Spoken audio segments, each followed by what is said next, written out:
Assalamualaikum warahmatullahi wabarakatuh. Selamat pagi teman-teman dan Bapak dosen, Bapak Andes Aparandes MPD selaku dosen mata kuliah Edukasi Komunikasi dan Teknologi.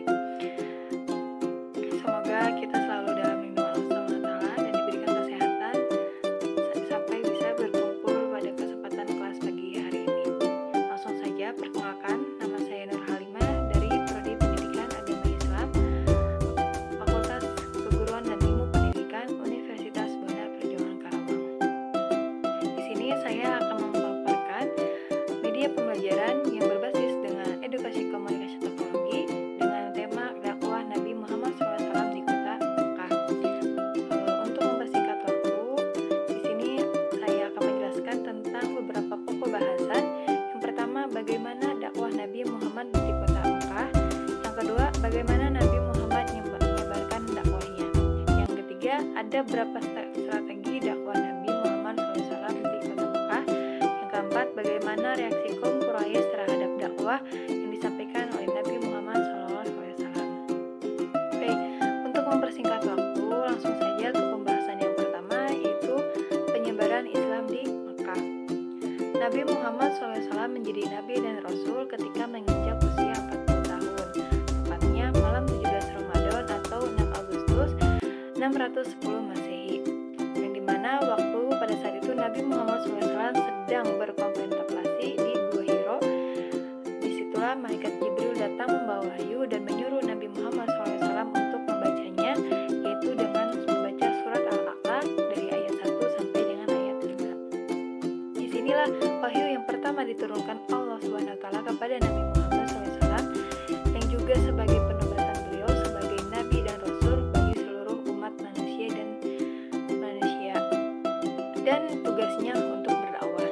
Kejadian ini diceritakan kepada istrinya, yaitu Khadijah, dan dimana saat itu Khadijah mengamaninya. Dialah orang yang pertama beriman dan masuk Islam. Pengangkatan Nabi Muhammad SAW menjadi Rasul dibenarkan oleh pendeta Nasrani yang bernama Waraqah bin Nawfal, di mana 2,5 tahun kemudian Rasulullah SAW menerima wahyu yang kedua, yaitu dari surat Al-Mudaththir ayat 1 sampai ayat 7. Selanjutnya yaitu terbagi menjadi dua macam. Yang pertama yaitu menyiarkan Islam secara sembunyi-sembunyi, yang dimana sesudah menerima wahyu yang kedua, yaitu dengan surat Al-Mudaththir ayat 1 sampai 7 yang menjelaskan tugas atas dirinya, mulailah beliau berdakwah secara sembunyi-sembunyi dan menyeru keluarganya yang terdekat. Mereka ada yang tinggal satu rumah dan sahabat-sahabat terdekat. Seorang demi seorang diberikan pemahaman agar mereka meninggalkan agama yang mereka dianut dan menyembah berhala dan hanya menyembah Allah Subhanahu wa taala yang Maha Esa.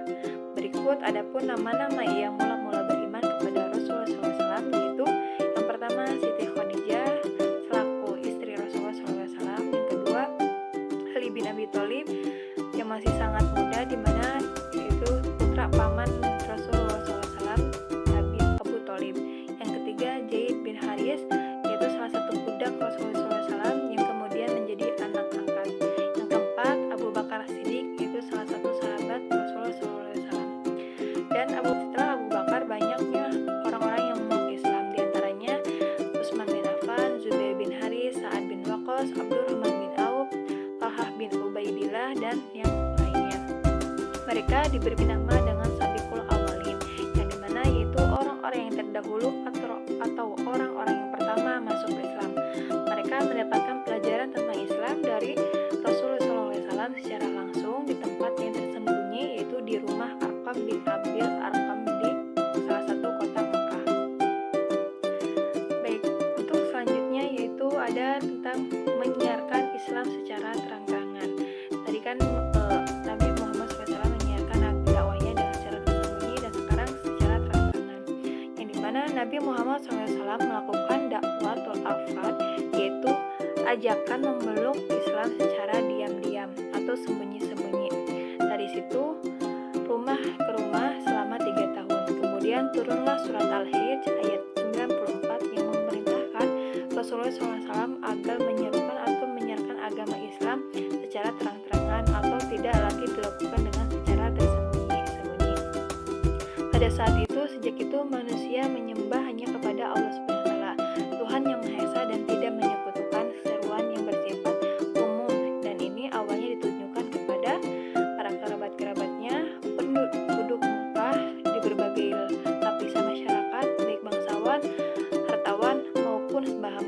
kaya, tidak terkecuali kalangan bangsa Quraisy. Yang ketiga, kabilah-kabilah Arab dan berbagai daerah yang datang di kota Makkah untuk mengerjakan ibadah haji. Pada mulanya, mereka menganggap dakwah Nabi Muhammad SAW sebagai gerakan yang tidak mempunyai dasar dan tujuan, gerakan yang tidak akan bertahan lama, gerakan yang perlu diacuhkan, dan yang terakhir, mereka menganggap bahwa dakwah Nabi Muhammad SAW sebagai gerakan yang dipimpin oleh Nabi Muhammad SAW dan beliau dianggap sudah tidak waras lagi atau dengan disebut sakit jiwa. Selanjutnya ada tentang strategi dakwah Nabi Muhammad SAW.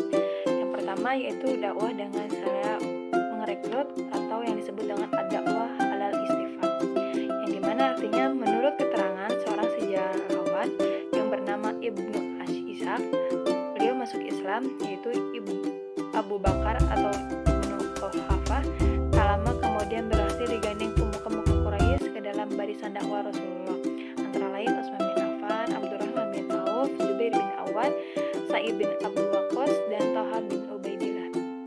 Keenam sahabat inilah yang mereka memiliki peran penting dalam membentuk generasi as-sabiqul awwalin, yang dimana yang disebut dengan generasi pertama yang memeluk agama Islam. Yang kedua, dakwah dengan memberdayakan kaum wanita, yang dimana pada konteks ini yang menjadi titik sentral adalah peran Khadijah yang berhasil menjadikan putri-putri Rasulullah mendukung dakwah beliau. Peran yang kedua dijalankan oleh Asma binti Abu Bakar yang menjadi pahlawan pada perjalanan hijrah beliau ke Madinah. Dari para kedua wanita inilah secara bertahap wanita-wanita terkemuka dari kaum Quraisy masuk Islam, diantaranya bibi Rasulullah SAW dari jalur bapaknya. Yang ketiga yaitu dengan cara dakwah difokuskan kepada pembinaan akidah, yang dimana dakwah kepada kerabat, dakwatul aqrabin. Yang ketiga, dakwah dengan menggunakan media umum yaitu dengan dakwah ammah. Yang ketiga yaitu dengan dakwah tulisan yaitu dengan surat. Selanjutnya, bagaimana reaksi kaum Quraisy terhadap dakwah Rasulullah SAW di Makkah? Yang pertama, kaum Quraisy kemarahan, yang dimana karena menganggap bahwa ajaran yang disampaikan Nabi Muhammad SAW menghina Tuhan berhala mereka. Yang kedua, intimidasi terhadap umat Islam. Pada sini kaum Quraisy mengintimidasi, memaksa budak-budak mereka yang telah masuk Islam untuk kembali kepada agama berhala. Apabila menolak, maka mereka disiksa hingga menyerah atau sekarat. Ada salah satu cerita yang dimana ada orang Quraisy setelah masuk Islam dan dia dibunuh sampai karena dia tidak mau kembali kepada kaum Quraisy. Yang ketiga yaitu mempengaruhi paman Rasulullah SAW yaitu Abu Thalib. Beberapa tokoh Quraisy menemui Abu Thalib dan meminta agar Muhammad menghentikan kegiatannya dalam menyiarkan Islam. Akan tetapi Nabi Muhammad SAW menolak dan dengan tegas berkata kepada pamannya, "Demi Allah wahai paman, sekiranya mereka letakkan matahari di tangan kananku dan bulan di tangan kiriku agar aku meninggalkan pekerjaan ini atau yang disebut dengan menyuruh kepada agama Allah sehingga ia tersiar di muka bumi ini, atau aku akan binasa karenanya, tapi aku tidak akan menghentikan pekerjaan ini." Selanjutnya yang keempat yaitu penganiayaan dan hijrah ke Habasyah, yang dimana kaum Quraisy melancarkan gangguan dan penghinaan kepada Rasulullah SAW serta menyiksa hingga keluar batas kemanusiaan terhadap pengikut-pengikut beliau, dan akhirnya Nabi Muhammad SAW mengajukan agar mereka hijrah ke Habasyah yaitu Abyssinia yang masyarakatnya